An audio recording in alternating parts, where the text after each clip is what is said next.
Shalom Bapak Ibu Saudara-saudari semua. Kita kembali lagi di pendalaman ajaran GKI Residen Sudirman. Hari ini saya bersama Pendeta Rahmat. Bagaimana kabarnya Pak Rahmat? Aman, Aman. puji Tuhan. Sehat, Pak? Sehat, siap. Iya, kita di bulan-bulan April nih, bulan-bulan Paskah. Jadi kita akan membahas sekitar Paskah ya. Apalagi mendekati yang Kamis Putih, Jumat Agung, Sabtu Sunyi hingga Minggu Paskahnya. Tapi sebelum itu mari kita berdoa dulu. Tuhan Yesus, terima kasih atas segala penyertaan-Mu bagi kehidupan kami semua. Sebentar lagi kami akan mendalami pengajaran yang Engkau ajarkan pada kami melalui Alkitab-Mu. Kiranya apa yang akan dibahas oleh Pak Rahmat, kiranya Engkau berikan hikmat dan kebijaksanaan supaya bisa menuntun kami semua dan kami bisa berkomitmen untuk melakukannya dalam kehidupan sehari-hari. Hanya dalam nama-Mu kami telah berdoa. Amin. Amin. Oke, ya Bapak Ibu Saudara-saudari semua, Pak Rahmat, kita membahas tentang takut ya. Kalau saya terima temanya itu di masa-masa Paskah murid-murid Yesus sering takut. Oh iya, ya. Betul. Emang ada ceritanya murid-murid itu takut, Pak. Maksudnya kan dia mengikut Yesus kan. Kenapa harus takut? Oh, banyak sekali cerita-cerita para murid yang mengalami ketakutan itu ya, kalau dirunut dalam rangkaian Paskah itu banyak. Misalnya kita potong aja ya, kita potong ceritanya di minggu terakhir aja ya. Mulai bukan hanya minggu terakhir, kalau minggu terakhir kemudian diputus lagi di mulai hari Kamis ya. Hari Kamis itu hari di mana diadakan perjamuan malam yang terakhir. Itu Kamis. Nah, di situ aja murid-murid mulai takut tuh. Ada ketakutan misalnya ya di perjamuan malam itu. Sebenarnya Tuhan Yesus kan sudah sounding sebelum-sebelumnya tuh. Anak manusia akan mati dan sebagainya. Engkau tidak lagi bersama-sama dan sebagainya. Itu sudah beberapa kali disinggung oleh Tuhan Yesus. Nah, kalau kita kembali di kasus atau situasi perjamuan malam terakhir, Tuhan Yesus ngomong ada yang berkhianat. Jadi tegang ini. Kalau diibaratkan di film itu soundnya kira-kira bunyinya danang-danang gitu. Yang menyeramkan. Menyeramkan itu. Nah, itu menjadi tegang, takut saling curiga gitu. Nah, itu kemudian dirunut lagi ya, masuk kemudian di Taman Getsemani itu, dernya itu, para murid tiba-tiba terjadi penggerbekan yang fenomenal itu kan. Dan situasinya para murid kan lagi capek, pada ketiduran dan sebagainya. Tiba-tiba ada serangan kayak serangan fajar gitu, itu serangan dini hari. Itu menakutkan. Lalu kemudian masuk ruang persidangan, duniamu. Itu ruang persidangan, para murid itu penuh ketakutan. Itu di Taman Getsemani itu kalau kita membaca cerita dari Injil Matius, Markus, Lukas, Yohanes itu penuh ketakutan. Lah terutama di Markus itu sampai ada yang lari tanpa pakaian luar gitu. Alkitab memakai istilah lari telanjang gitu. Nah, itu ada saking takutnya. Kemudian di ruang sekitar persidangan sampai para murid itu nggak berani mendekat. Ada satu yang berani mendekat, Petrus, pada akhirnya takut juga. Yang akhirnya menyangkal ujung-ujungnya menyangkal. Jadi penuh ketakutan, apalagi menuju salib. Mereka takut. Setelah Yesus dikubur, mereka takut, mengunci diri. Bahkan setelah Yesus bangkit pun mereka masih ketakutan. Jadi tema takut itu memang luar biasa pada waktu itu. Nah, kalau dari kisah ya, takut ini kan pasti nantinya lawannya akan berani kan, Pak? Berani atau teguh lah ya. Kalau nggak salah saya itu inget itu ya, ada satu, kalau di film ya, kalau Heeh. kita ceritanya gimana kan ya nggak tahu. Ada satu kisah itu ada yang motong telinganya prajurit. Nah, Nah, itu takut atau berani? nah, keberanian yang dikalahkan oleh ketakutan. Karena gini, dia berani bawa pedang, Heeh. jaga-jagaan, berani. Tapi banyak ahli kitab mengatakan itu pedang itu kan tujuannya untuk memenggal, Ya, ya kan? Atau menusuk gitu ya. Lah ini ujung-ujungnya tuh jatuhnya kok kena menyerang. telinga gitu loh. Lah, telinga itu kenapa ya? Pasti bukan karena menusuk. Tujuan utamanya bukan menusuk, tapi tujuan utamanya memenggal. Memenggal leher lawan, tapi hasilnya memotong ini telinga ini. Nah, itu kan menunjukkan karena saking takutnya sehingga keberanian itu kalah gitu. Oke. Nah, itu poin yang penting. Ini pertanyaanmu bagus ini. Ini berarti takut sama berani nanti akan kita bahas lebih lanjut ini. Oke, Karena ada contohnya udah ini kan. iya iya iya. Apalagi di kehidupan kita. Iya. Nah, selain pada saat mendekati ajalnya ya, yang waktu disalib, setelah proses penyaliban, bangkit ataupun naik ke surga itu masih takut nggak sih? Oh, masih. Itu di minggu-minggu pertama itu masih.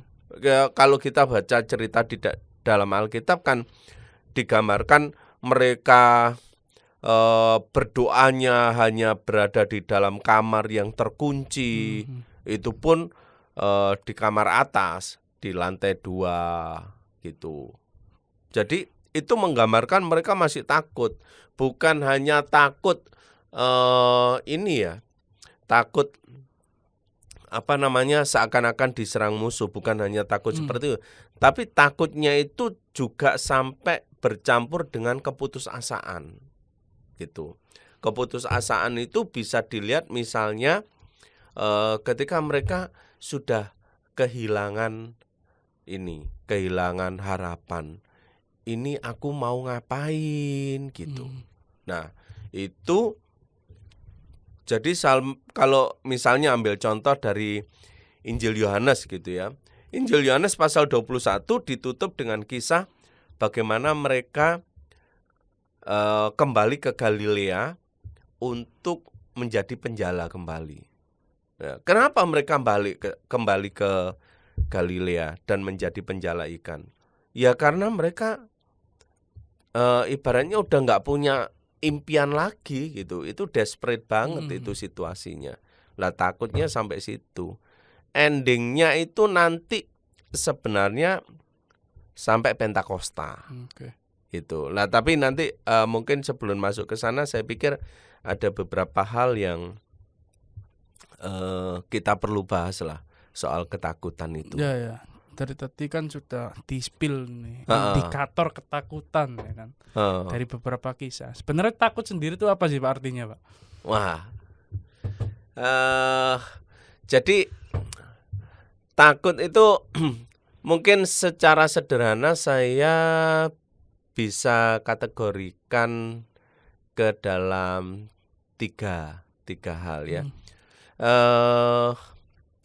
Takut karena faktor eksistensialis gitu.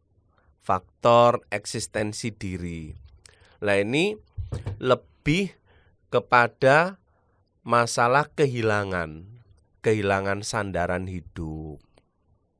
Nah, jadi misalnya nih ya dalam kasus para murid, ketika Yesus pergi, para murid itu kan menyandarkan hidup mereka. Jadi sandaran hidupnya itu hilang.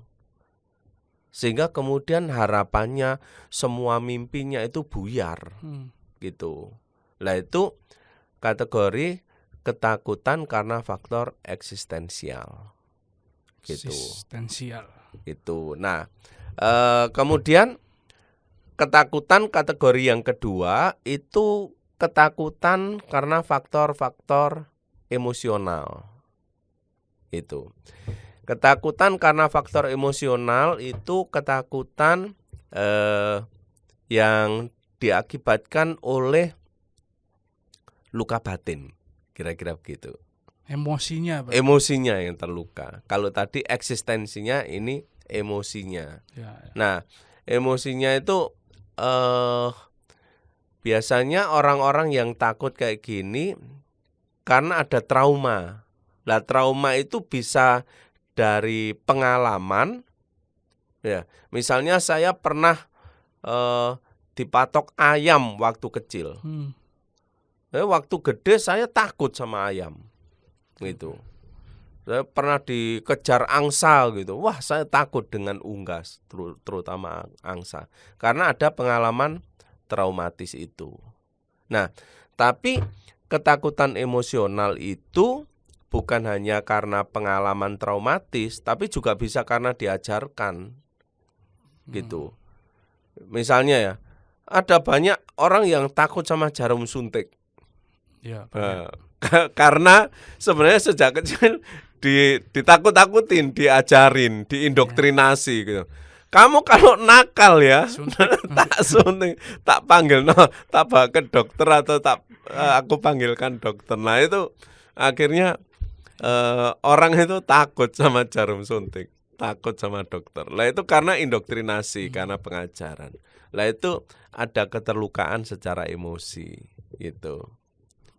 Nah, yang ketiga, saya mengkategorikan ketakutan itu adalah ketakutan karena faktor sosial, gitu. Jadi kalau faktor sosial itu ada pressure, ada tekanan sosial, tekanan otoritas, gitu. Nah, dalam kehidupan kita juga itu terjadi. Orang akhirnya tidak bisa berinteraksi atau tidak bisa menghargai otoritas gitu. Misalnya ya, kalau di rumah dia punya papa yang killer gitu, papa yang ya melakukan KDRT gitu. Di dalam masyarakat kemudian dia sulit menghargai orang-orang yang punya otoritas, termasuk dalam kehidupan beragama sekalipun. Lah, di dalam cerita para murid itu ketakutan-ketakutan model seperti itu muncul, gitu. Jadi kalau ditanya soal ketakutan dan sebagainya, saya mengkategorikan ketakutan ini model 3 itu. Ya, kalau dari 3 itu ya Pak, tadi indikator tadi 3-nya. Itu kan tadi yang disampaikan sama Pak Rahmat ini kan terkait dengan yang dalam tanda kutip ini negatif nih arahnya kan. Doktrinnya ya kan, terus dari sosial tekanan dari masyarakat luas, terus eksistensi kehilangan orang kan. Ada nggak sih ketakutan itu kalau konteksnya itu positif? Misalnya ya sebenarnya kita itu melakukan hal yang menyenangkan, tapi ada rasa trauma dari rasa menyenangkan itu kan yang positif sebenarnya Pak. Ada enggak ya? Kalau kelihatannya menyenangkan, positif, menyenangkan, mungkin ada. Tapi sebenarnya kalau ditelusuri, saya sengaja memakai istilah kelihatannya.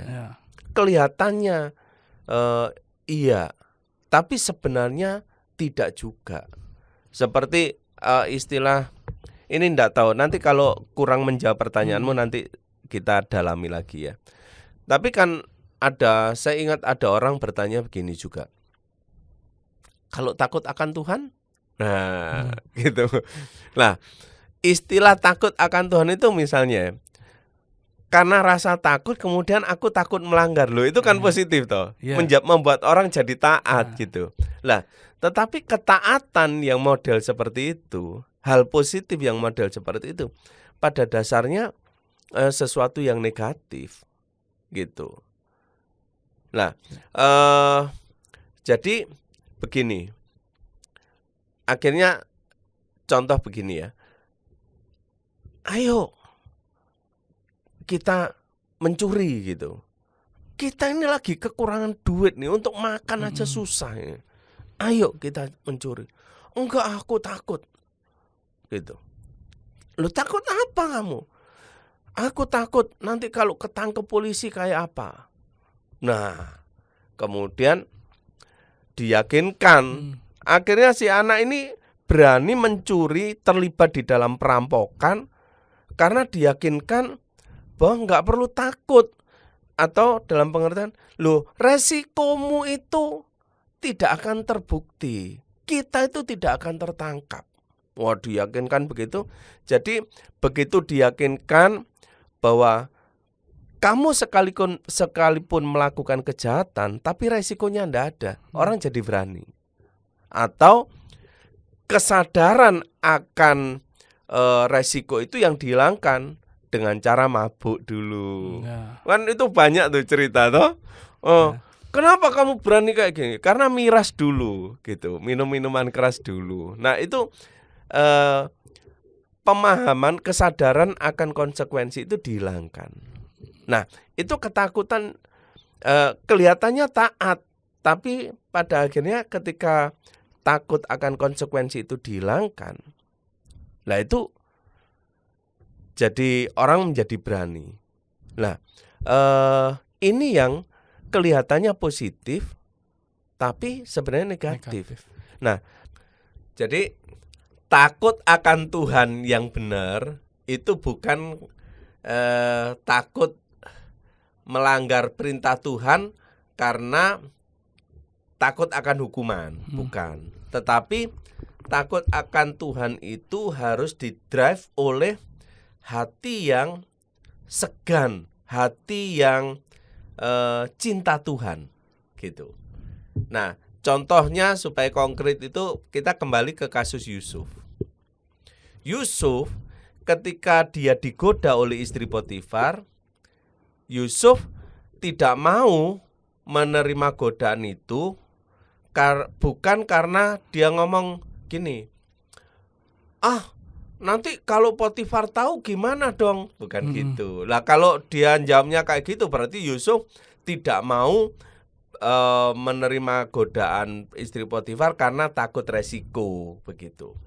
Yusuf juga tidak mengatakan begini, ngapain aku tidur sama kamu? Kamu kurang menarik kok. Nah, bukan begitu. Kalau seperti itu berarti kan godaannya yang kurang kuat. Tapi Yusuf mengatakan, aku tidak mau tidur sama kamu karena kalau aku melakukan itu, Tuhan itu sudah mempercayakan kasih karunia-Nya itu sedemikian besar. Masakan aku akan mempermalukan dia? Gitu. Nah, jadi rasa segan, rasa sayang kepada Tuhan, rasa hormat itu yang melandasi takut akan Tuhan. Jadi makanya takut akan Tuhan itu agak beda dengan pengertian takut yang sedang kita bahas ini. Ya. Kira-kira gitulah. Oke, paham saya, Pak. Oke. Jadi apa yang dialami oleh para murid pada saat itu ya sebenarnya ini kan sama 11-12 lah sama kita sekarang kan. Iya. Apalagi dari 3 indikator. Apalagi kondisi negara kita ini lagi, kalau kata orang kan gelap nih. Eksistensinya ya kan, ketakutan eksistensi. Artinya ada pengaruh dari pemimpin ya. Kalau dari negara kita ya. Kita bicara konteksnya negara, Pak. Terus ketakutan emosional itu ya dari diri sendiri. Dan yang sosial itu kan dari tekanan masyarakat.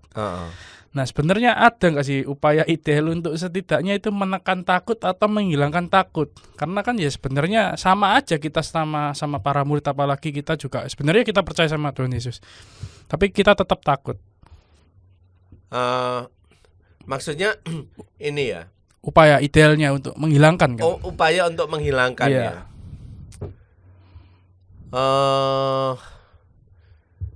Sebenarnya ada satu teori gini, Fer. Ini pendekatan biologis ya. Jadi mereka melihatnya rasa takut itu faktor neurotik. Jadi ada syaraf. Itu terkait dengan bagian tubuh yang disebut dengan, di dalam kepala ini ada bagian yang disebut amigdala. Gitu. Jadi takut itu sebenarnya dari teori ini mengatakan itu proses neurotik sebenarnya. Jadi respon alamiah orang terhadap tekanan itu takut ini. Ya. Itu. Nah, kalau cara mengatasinya jadinya kalau ya ini ngomongnya iman Kristen bukan dari psikologi ya, tapi lebih ke iman Kristen. Cara mengatasinya ya sebenarnya ya percaya, cuman maksudnya percaya kepada Tuhan atau beriman gitu ya. Tapi berimannya atau pengertian percaya ini juga bisa di breakdown gitu. Saya coba gini deh, membreakdown iman atau arti percaya kepada Tuhan itu berdasarkan 3 kategori ini ya. Tiga kategori takut ini. Jadi ketika kita itu takut karena faktor eksistensial gitu, kita itu perlu mengingat atau perlu percaya akan kemahakuasaan Tuhan gitu. Kemahakuasaan Tuhan, bahwa ya Tuhan itu karena Dia Maha Kuasa maka Dia bisa diandalkan. Kalau di dalam pengakuan iman kan kita ngomongnya begini, aku percaya kepada Allah. Allah itu siapa? Bapa yang Maha Kuasa. Maha Kuasanya itu Maha Kuasa kayak apa? Pencipta langit dan bumi. Nah, sehingga ketika kita memiliki iman, percaya kepada Allah yang Maha Kuasa seperti itu, ya kita tidak perlu takut. Gitu. Jadi iman dipahaminya dalam konteks orang yang sedang mengalami rasa takut eksistensial adalah iman akan Allah yang Maha Kuasa. Dan ketika kita ngomong aku percaya kepada Allah Bapa yang Maha Kuasa, berarti kan di sana ada ungkapan Bapa yang Maha Kuasa, berarti dari satu sisi ada kepercayaan terhadap kemahakuasaan Allah, tapi sisi lain adalah Allah yang Maha Kuasa itu adalah Allah yang penuh kasih. Dia sebagai Bapa. Lah Alkitab itu selalu berbicara Bapa itu sosok atau figur yang memelihara. Sehingga ketika mengatakan Bapa, aku percaya pada Allah Bapa, itu berarti percaya bahwa Allah itu Bapa kita atau Allah itu figur yang menjaga, melindungi kita. Gitu. Nah, itu kalau kita ngomongin takut karena faktor eksistensial. Nah, takut karena faktor emosional gitu. Nah, kalau takut karena faktor emosional, kepercayaan kita kepada Allah itu diterjemahkannya begini. Aku percaya kepada Allah, bukan Allah yang Maha Kuasa. Penekanannya ya, tetap percaya pada Allah yang Maha Kuasa, tapi penekanannya pada Allah yang Maha Kuasa itu adalah Allah yang berdaulat. Allah yang berdaulat itu pengertiannya begini. Kalau Tuhan mengizinkan peristiwa pahit itu, peristiwa traumatis itu terjadi, Allah menyediakan jalan keluar kok. Gitu, ya. Kalau 1 Korintus pasal 10 ayat 13 mengatakan pencobaan-pencobaan yang kamu alami, pencobaan itu biasa, pencobaan yang biasa dan tidak melebihi kekuatanmu, Allah menyediakan jalan keluar untuk itu. Nah, kalau di dalam perjanjian lama kita bisa mengingat apa yang dikatakan Tuhan melalui Nabi Yeremia. Ya. Aku tahu rancangan-rancanganku atas kamu. Rancanganku itu adalah rancangan damai sejahtera. Gitu. Nah, itu artinya ketika Tuhan mengizinkan pengalaman yang traumatis, Tuhan membimbing kita untuk mengatasi pengalaman traumatis itu, sekaligus Tuhan juga menggunakan pengalaman traumatis itu untuk membentuk personality kita. Kita menjadi pribadi yang seperti apa? Ferdi menjadi pribadi seperti ini karena Allah mengizinkan Ferdi punya pengalaman-pengalaman tertentu. Nah, saya berbeda dengan Ferdi. Kenapa? Karena saya juga dibentuk oleh pengalaman-pengalaman, termasuk pengalaman traumatis yang berbeda dengan Ferdi. Sehingga akhirnya kita memiliki personality yang berbeda. Gitu. Jadi ketika kita berada di dalam situasi takut yang karena faktor-faktor emosional itu, kita perlu percaya, mengingat bahwa Allah itu adalah Allah yang berdaulat. Sehingga kita yakin rancangan Allah tidak ada yang bermaksud jahat, dan Allah selalu memberikan jalan keluar. Kira-kira begitu. Nah, untuk kategori yang ketiga tadi apa? Eksistensial, emosional, ini yang sosial. Nah, takut yang dilandasi karena faktor sosial ini, kita percaya Allah yang Maha Kuasa itu adalah Allah yang memelihara kita. Pemazmur banyak berbicara itu tentang Allah sebagai benteng dan sebagainya. Nah, termasuk kalau kita ngomong Matius pasal 1 ya, ayat 23, di mana dikatakan anak yang akan lahir ini nanti harus engkau beri nama Immanuel, Allah yang bersama-sama dengan kita. Jadi ketika kita menghadapi tantangan, tekanan secara sosial, kita harus ingat Allah itu adalah Allah Immanuel, Allah yang bersama-sama dengan kita. Dengan kata lain, sebenarnya kalau kita kembali kepada Tuhan, kita akan mendapati pernyataan Tuhan yang mengatakan, you are not alone. Kamu gak pernah sendirian dalam menjalani hidup ini. Ketika para murid menghadapi ancaman, Tuhan Yesus berbicara tentang akhir zaman, di mana orang akan memusuhi kekristenan. Nanti kalau kamu dibawa ke persidangan, apa yang harus kamu sampaikan? Kamu nggak usah takut, karena ada Roh Kudus yang menyertai kamu. Nah, jadi itu bagian dari Immanuel, penyertaan Tuhan. Nah, kira-kira hubungan iman dengan ketakutan seperti itu. Bagaimana iman menjawab ketakutan itu? Ya, semuanya akan kembali lagi ke iman kan. Ke iman. Nah, sekarang pertanyaan yang udah ke ujung ini. Kan tadi kan takut ini lawannya berani kan, Pak. Saat kapan kita harus berani dan bagaimana kita harus berani? Wah. Ini ya, saya tuh kalau hostnya kamu itu saya ngeri-ngeri sedap, Fer.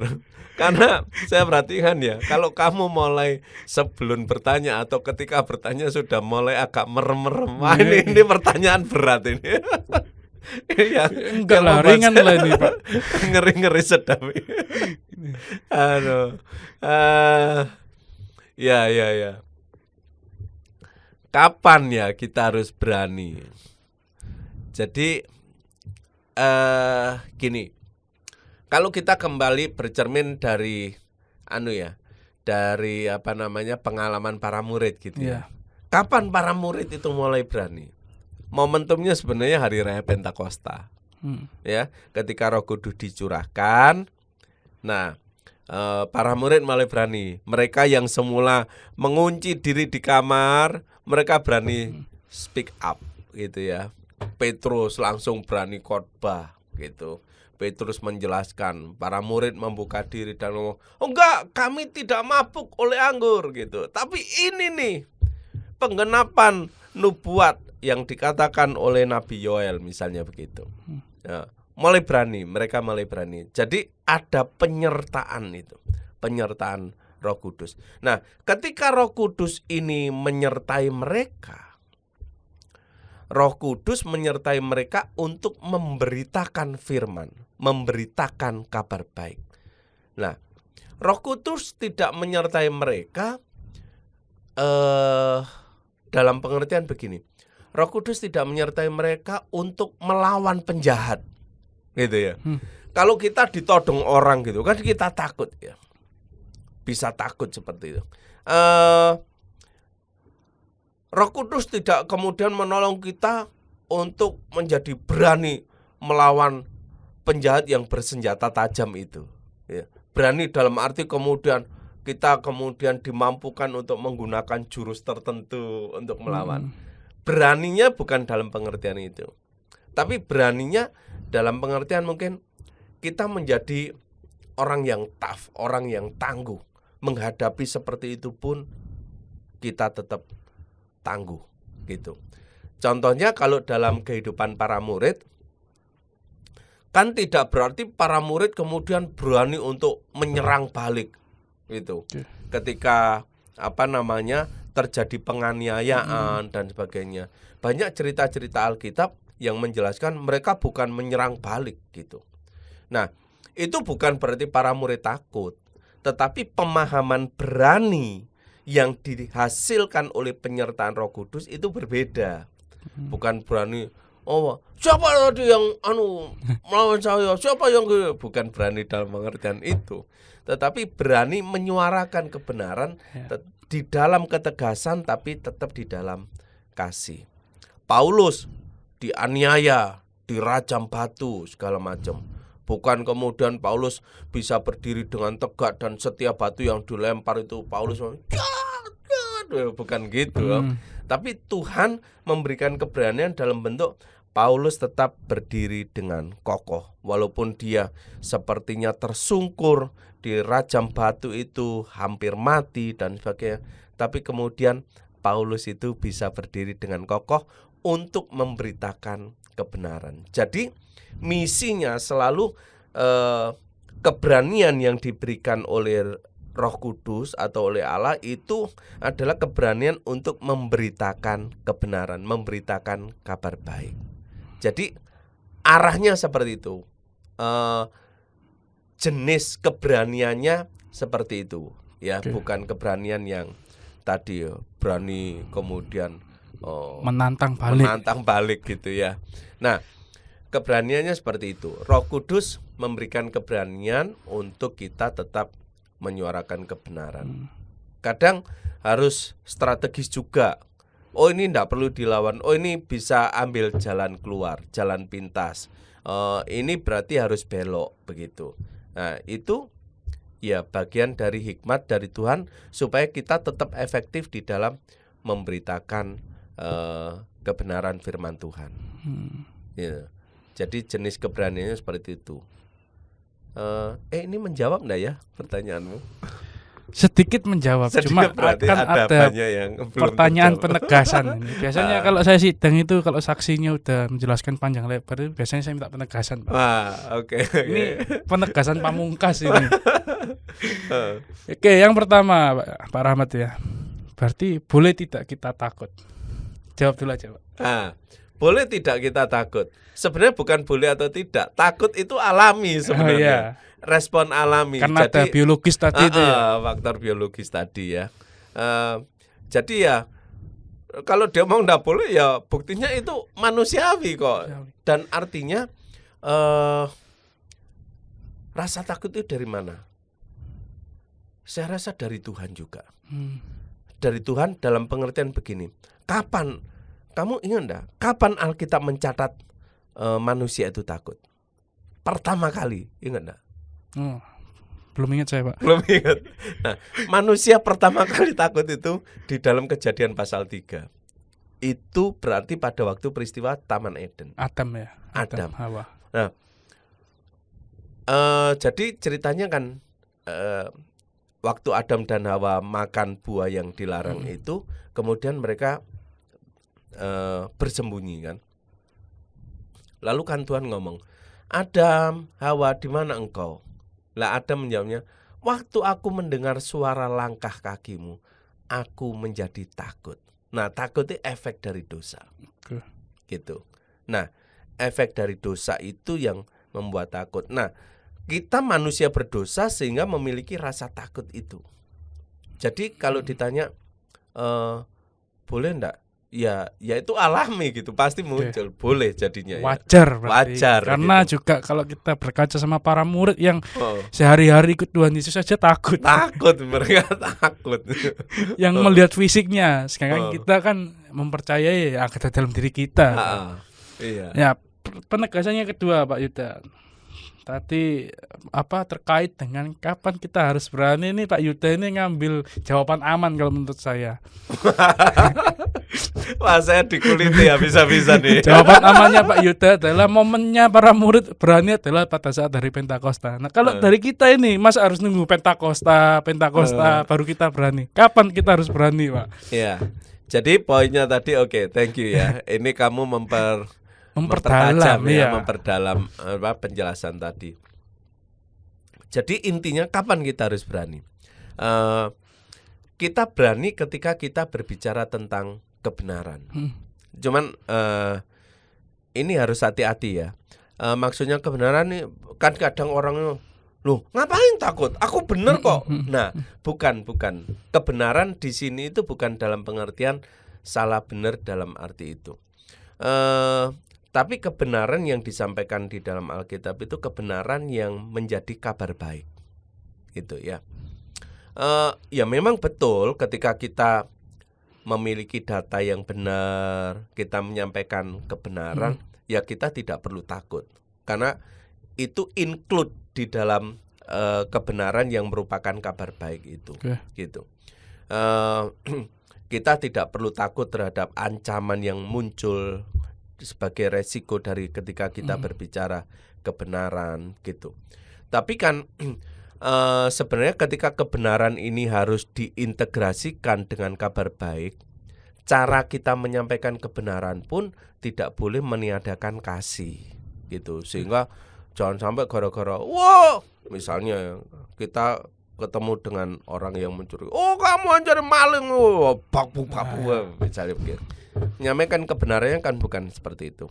Kebenaran di dalam Alkitab terkait dengan banyak hal ya, tapi intinya harus komprehensif. Misalnya kebenaran itu harus memerdekakan, harus membuat orang itu bertobat, menyampaikan kebenaran dengan hati yang rindu merangkul orang itu untuk kembali pada jalan yang benar.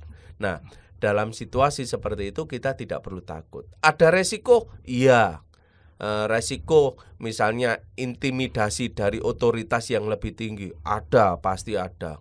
Karena manusia berdosa kalau ditunjuk, dijelaskan Anda salah begitu, enggak seneng gitu. Jadi resiko seperti itu ada begitu, dan itu bisa menimbulkan masalah emosi bukan masalah emosi tapi luka batin, sehingga ada ketakutan yang faktor emosional tadi itu juga bisa.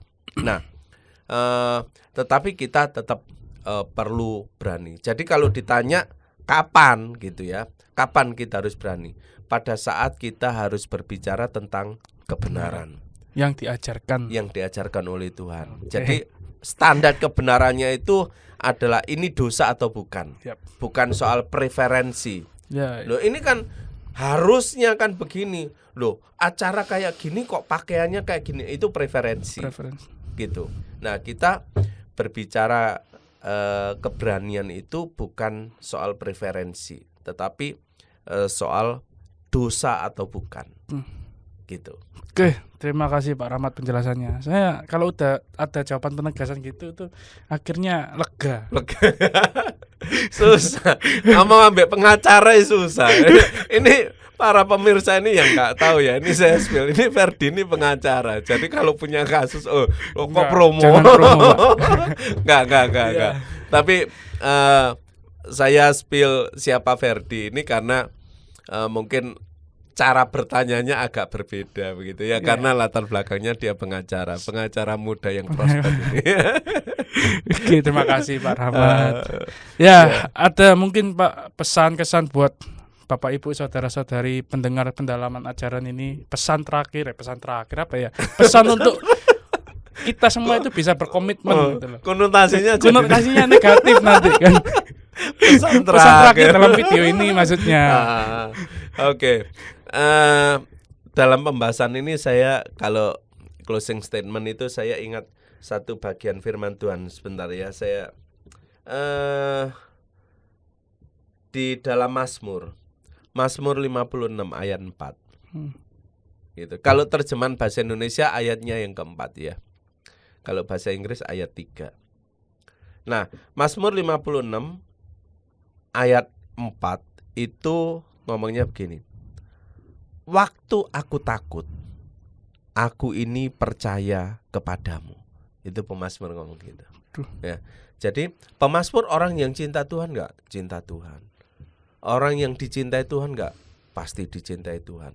Tapi sekalipun begitu dia tetap mengalami rasa takut.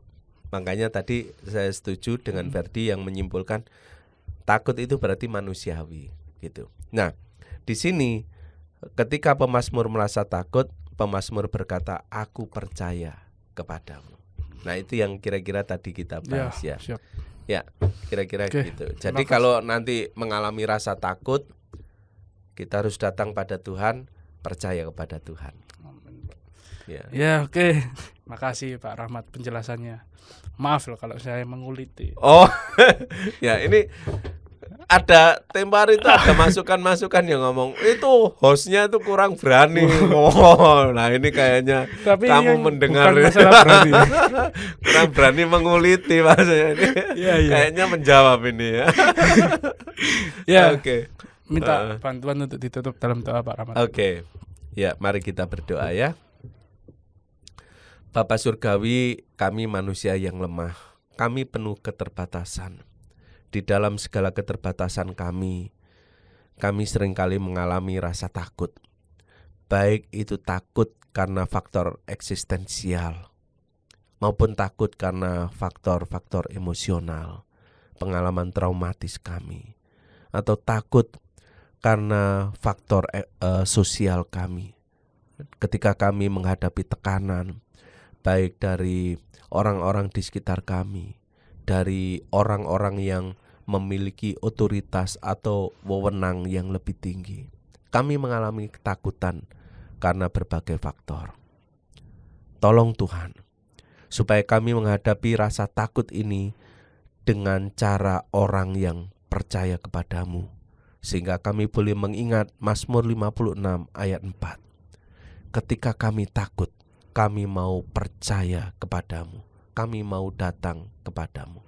Pimpin kami untuk terus menjalani hidup sebagai orang yang takut akan Tuhan, percaya akan Tuhan. Dalam nama Tuhan Yesus kami berdoa. Amin. Amin. Oke, sekali lagi terima kasih Pak Rahmat. Sama-sama. Kebersamaan kita Ferdi. diskusi ini. Ya. Bapak Ibu saudara-saudari semua, sekian dulu pendalaman ajaran kita pada hari ini. Sampai bertemu di edisi yang selanjutnya. Tuhan Yesus memberkati.